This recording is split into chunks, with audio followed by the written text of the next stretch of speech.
va vous faire découvrir à présent le premier clip de campagne de Kamala Harris. Pour débriefer tout cela, pour vous dire ce qu'a dit Joe Biden hier soir aux Américains, mais aussi pour vous faire part des dernières attaques des Républicains contre la vice-présidente et probable candidate démocrate à la prochaine présidentielle. Sur ce plateau, le général François Chauvency, Elsa Vidal et Guillaume Lagan sont toujours avec nous. Voilà donc les images du premier clip de campagne de Kamala Harris. In this election, we each face a question. What kind of country do we want to live in? There are some people who think we should be a country of chaos, of fear, of hate. But us, we choose something different. We choose freedom.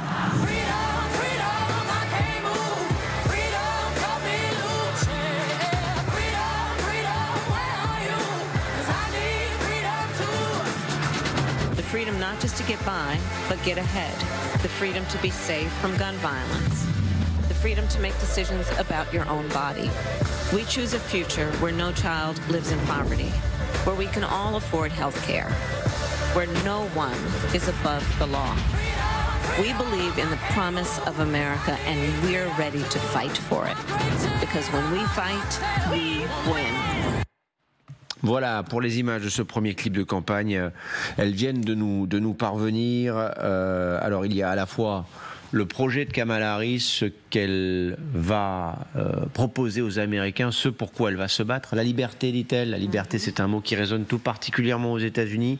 Et puis, dans un même temps, il y a des attaques directes contre Donald Trump, ceux qui veulent le chaos, la peur, la haine. C'est pas ce que nous voulons, nous.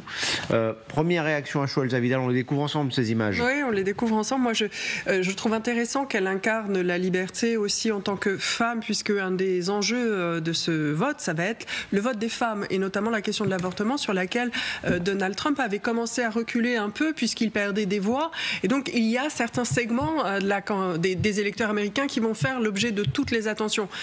Kamala Harris étant une femme californienne qui a exercé des fonctions dans le monde judiciaire, quand elle parle des droits et des libertés pour les femmes, c'est aussi très important. Elle a dit une chose également, c'est qu'elle regardait vers le futur, et que le slogan de Donald Trump, Make America Great Again, regardait vers le passé, et donc elle ouvre quelque chose vers un chemin d'avenir. Mais ça, c'est une lecture très française après tout. Je pense que les enjeux vont être assez différents aux États-Unis, et notamment qu'il va s'agir maintenant, en la personne du vice-président qui l'accompagnera, d'aller chercher au contraire des électeurs qui auraient plutôt voté Trump et qui sont peut-être en demande d'une vision moins progressiste. Et c'est là que va consister la difficulté. Parce que cette élection, elle va se jouer encore une fois sur 5 ou 6 États. Ce sont les États clés. On ne vote pas aux États-Unis au suffrage universel direct. Hélas. Et c'est les États qui votent et qui nomment des délégués qui, eux, après, font le gagnant de cette présidentielle. Sur ce clip de campagne, j'aimerais que vous nous donniez vos premières impressions. On y voit beaucoup de minorités, on y voit beaucoup de femmes, on y voit beaucoup de working class type, les gens qui travaillent dans cette petite Amérique. Il n'y a pas de, je crois, d'image de Wall Street qui a été inclus dans ce clip. Qu'est-ce que vous y avez vu? Qu'est-ce qui vous a marqué? Moi, j'y vois deux choses. D'abord, je constate que ce n'est pas autorisé en France, ça existe aux États-Unis. Il y a de la publicité négative. C'est comme si en France, dans un clip de campagne, on mettait l'adversaire, je sais pas moi, le RN par exemple, et on disait voilà, ils volent le chaos. Au hasard. Voilà. Donc, où on pourrait imaginer les filles, ou même d'ailleurs on peut imaginer n'importe qui. Voilà. Là, ça n'est pas possible en France, c'est possible aux États-Unis. Donc, il y a un premier élément qui est intéressant, c'est que cette élection, elle se fait pas pour, mais aussi contre. C'est-à-dire que c'est une élection qui veut mobiliser un camp contre un autre. Ça, c'est le premier élément. Deuxième élément, comme vous l'avez dit, on voit énormément de groupes sociaux, les femmes, les minorités diverses, ethniques, etc., les personnes qui travaillent dans le secteur public, les fonctionnaires américains, les retraités. Bref, on voit l'électorat du Parti démocrate. Donc là, c'est un clip qui veut mobiliser l'électorat, ceux qui votent déjà. On récupère la base. Voilà, parce qu'en fait, aux États-Unis, première étape de la stratégie. Voilà, il y a deux stratégies, c'est mobiliser son camp et puis après conquérir les indépendants. Là, on est clairement dans le premier volet, c'est-à-dire mobiliser, intensifier le soutien de la base démocrate. C'est certainement nécessaire, mais comme ça a été dit tout à l'heure, il va quand même falloir aller chercher dans les fameux swing states, dans les États pivots, les électeurs qui ne sont pas spontanément ceux qu'on voit sur l'image, les électeurs qui sont plutôt âgés, plutôt ruraux, des électeurs qui sont généralement blancs, qui sont des chrétiens protestants, souvent assez conservateurs. Et c'est vrai que eux, s'ils regardent ce clip, honnêtement, je suis pas sûr qu'ils retrouvent beaucoup des valeurs qui sont les leurs. De ce point de vue-là, Joe Biden avait beaucoup d'inconvénients, mais c'était un homme blanc, c'était un démocrate très modéré, quasiment à la droite du parti. Croyant, catholique. C'était un catholique, un homme de famille, etc. Madame Harris, qui est, bon, je crois qu'elle n'a pas d'enfant. Enfin, elle n'a pas d'enfant. Elle est issue des minorités, etc. Son mari sera ici à Paris dans quelques jours pour les Jeux Olympiques. Enfin, il est là d'ailleurs déjà. Voilà, elle est californienne, si vous voulez, dans un pays où être californien, c'est un peu comme en France, si on est issu, je ne sais pas moi, de Saint-Germain-des-Prés. Vous voyez, il y a un côté un peu décalé quand même par rapport à ce qu'est le centre de l'Amérique.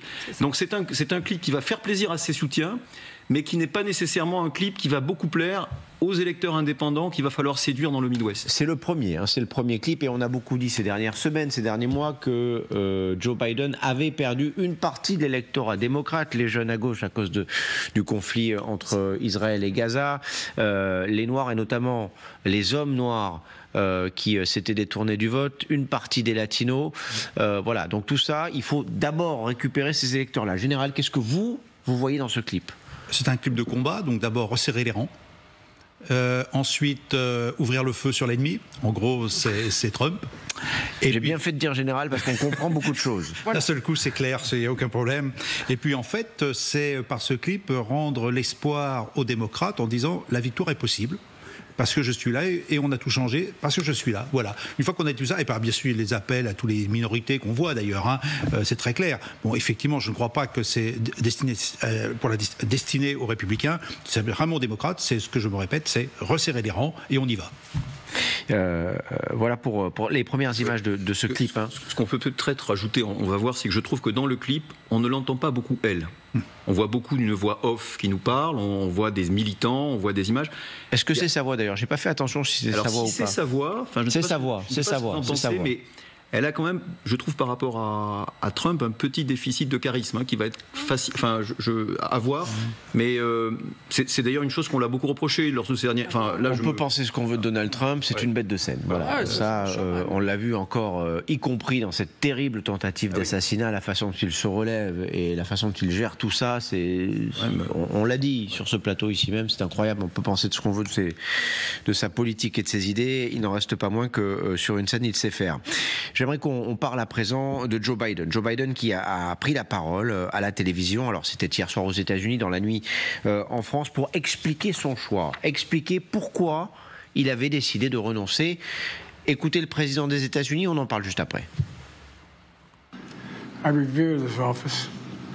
Je vénère cette fonction, mais j'aime encore plus mon pays. C'était un honneur d'être votre président, mais la défense de la démocratie qui est en jeu me semble plus importante que n'importe quel titre. Je puise de la force et je trouve de la joie à travailler pour le peuple américain. Mais cette tâche sacrée qui consiste à parfaire notre union ne me concerne pas. Il s'agit de vous, de vos familles, de votre avenir. Il s'agit de nous, le peuple. Voilà, sauver la démocratie, laisser la place aux jeunes. Est-ce qu'il faut traduire « je vais perdre, je suis trop vieux » ? Oui, certainement, mais c'est aussi une très belle profession de foi démocratique qui montre aussi qu'en démocratie, tout n'est pas affaire d'hommes ou de femmes providentielles. Il y a le système et ça replace au cœur la volonté collective qui s'exprime. Donc il s'en remet aux électeurs américains et au contraire, il place dans l'ombre son propre désir de continuer, puisqu'il a bien dit tout de même que sa place dans le bureau ovale, c'était finalement la fonction qu'il préférait. C'est un homme qui arrivé à la présidence trop tard. En réalité, il a échoué à plusieurs reprises et il est arrivé trop vieux pour parachever l'œuvre de sa vie, mais il en a pris conscience et il accepte de céder à regret un fauteuil auquel il est très attaché pour le bien de la population. Donc c'est encore une fois une très belle profession de foi, un départ doux amer. Il a aussi dans ce discours introniser véritablement Kamala Harris. Il n'a pas toujours été très tendre avec elle. Et là, dans ce discours, il dit qu'elle est forte, elle est compétente, elle a de l'expérience et qu'elle a été un excellent partenaire pour elle. Elsa Vidal qui me pique mon boulot. Alors on va l'écouter, Joe Biden, parler de Kamala Harris. Voilà. Je veux remercier notre vice-présidente, Kamala Harris, qui est forte, qui a de l'expérience, qui est capable. Elle a fait un excellent travail pour moi.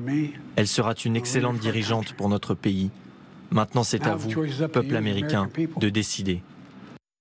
Voilà, on parlait de contraste. On a souvent parlé de contraste entre Joe Biden et Donald Trump, même si les deux ont quasiment le même âge. Quand on voit le clip de campagne Kamala Harris, quand on la voit, elle, depuis 48 heures, et qu'on voit ce discours, pour ceux qui auraient pu encore avoir un doute sur qui avait le plus de chances de s'imposer côté démocrate entre ces deux-là, je crois que là, tout est dit. Oui, tout est dit sur le plan de l'image, c'est-à-dire sur le plan de l'image. C'est important, on est en 2024 et les campagnes se font sur Internet et à la télévision. Oui, je suis d'accord. Évidemment, là, le côté un peu momie de M. Biden est très visible. Maintenant, moi, je trouve quand même que le soutien qu'il apporte à Kamala Harris, bon, c'est quand même un peu le minimum de ce qu'il pouvait faire. Hein. Il lui dit... on est dans le service minimum, oui, on est d'accord. Et elle a fait du bon travail. C'est pas complètement évident, d'ailleurs, les deux capacités, parce que elle est forte, oui, mais alors du coup, ça peut ouvrir le débat sur les républicains du fait qu'elle est trop autoritaire, trop progressiste, et puis surtout, elle a fait du bon travail. Vous savez que le dossier qu'avait confié à Mme Harris, M. Biden, c'était le sujet de l'immigration. Et là, si vous voulez, c'est quand même un des points faibles de la présidence Biden. Encore une fois, pas du point de vue économique, où l'apport migratoire il est positif pour l'économie américaine, mais du point de vue de l'ordre social et de l'idée qu'il ne faut pas laisser les immigrés illégaux pénétrer en Amérique, les chiffres sont plutôt mauvais. Donc c'est justement une partie de ce bilan qu'elle va avoir des difficultés à défendre et qui va être, je pense, un angle d'attaque pour les républicains. Et puis le dernier élément, je suis encore d'accord sur le plan image, jeunesse, dynamique, mais je le répète, dans le débat politique américain, M. Biden, il est quelque part, si vous voulez, au centre droit. Mme Harris, elle est beaucoup plus à gauche. Et donc là aussi, ça va être pas évident pour elle d'imposer, on l'a vu d'ailleurs dans les clips tout à l'heure, par exemple le sujet de l'avortement, qui est un sujet sociétal important, qui mobilise beaucoup le lectorat. C'est pas nécessairement le sujet qui va permettre de mobiliser les indépendants, tendances républicaines qui pourraient être tentés par un vote démocrate. Général, passage de flambeau obligatoire. De toute façon, c'est fait. Il ne se présente plus, il l'a dit, il renonce. Nécessaire, est-ce qu'il fait le service minimum? Est-ce qu'il aurait pu? Est-ce qu'il aurait dû faire plus? Ou est-ce qu'au contraire, parce qu'il quitte cette course-là, le fait de s'écarter, de s'effacer, le plus rapidement possible, le plus discrètement possible, ce n'est pas un avantage pour Kamala Harris? Je ne sais pas, je dis simplement que quand même, là je ne suis pas tout à fait d'accord avec la notion d'exemple patriotique, parce que s'il l'avait fait avant, peut-être que Kamala Harris aurait été en meilleure position.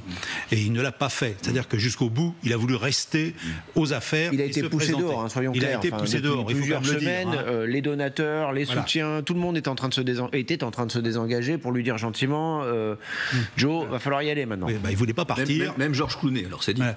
Il ne voulait pas partir, donc finalement il est obligé de reconnaître qu'il doit partir. Et ce qu'on entend là, effectivement, c'est le service minimum. Alors il ne peut pas faire moins que dire qu'il soutient la future candidate, c'est la moindre des choses, mais il l'a mise quand même dans une situation telle qu'elle a 100 jours pour gagner. Et 100 jours, ça fait quand même très court dans une campagne présidentielle. Et comme ça a été souligné il y a quelques instants, c'est très court ou très long. Oui. On ne l'a pas beaucoup vu finalement, Kamala Harris, depuis 4 ans. Elle a été mise à l'écart par Biden. Alors quoi qu'on puisse en dire, les Biden 2 premières années, oui. À partir du moment où elle reprend, le dossier de l'avortement, où elle se démarque, notamment sur les crises dans les universités, je trouve qu'elle reprend peut-être un peu de volume, de stature. Oui. Pour ceux qui suivent, mais pour les lecteurs américains, si vous voulez, qui est quelque part dans son comté du Midwest, franchement, c'est pas une personne très visible. J'ai déjà fait la plaisanterie, donc je ne sais pas si je l'ai répété sur cette antenne, mais vous savez que c'est l'histoire américaine classique. 2 frères, l'un prend le bateau et décide de partir à l'aventure dans l'Atlantique, l'autre devient vice-président des États-Unis.